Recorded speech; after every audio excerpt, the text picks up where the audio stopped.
রাধে রাধে। ওম নমো ভগবতে বাসুদেবায়। ওম নমো ভগবতে বাসুদেবায়। ওম নমো ভগবতে বাসুদেবায়। শ্রীমদ্ ভাগবত তৃতীয় স্কন্দ স্থানম সৃষ্টি স্থিতি ষড়বিংশতি অধ্যায় জরা প্রকৃতির মৌলিক তত্ত্ব। শ্লোক 1।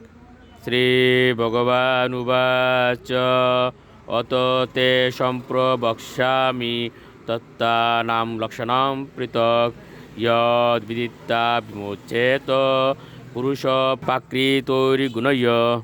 অনুবাদ: ভগবান কপিল দেব বললেন, হে মাতো, এখন আমি পরম তত্ত্বের বিভিন্ন বিভাগ সম্বন্ধে আপনার কাছে বর্ণনা করব, যা জানার ফলে যে কোনো ব্যক্তি জড়া প্রকৃতির গুণের প্রভাব থেকে মুক্ত হতে পারেন।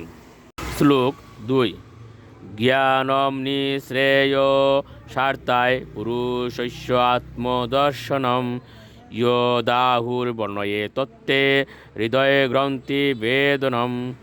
অনুবাদ: আত্ম উপলব্ধির চরম পূর্ণতা হচ্ছে জ্ঞান। আমি সেই জ্ঞান আপনার কাছে বিশ্লেষণ করব, যার দ্বারা জড়জগতের প্রতি আসক্তিরূপ হৃদয়গ্রন্থি ছেদন করা যায়। শ্লোক 3। অনাদিরাত্মা পুরুষ নির্গুণ প্রকৃতেও পর প্রত্যগদামা স্বয়ং জ্যোতির বিশ্বম এন সমন্বিতম। অনুবাদ: পরমেশ্বর ভগবান হচ্ছেন পরমাত্মা এবং তার আদি নেই। তিনি জড়া প্রকৃতির গুণের অতীত এবং জড়জাগতিক অস্তিত্বের অতীত।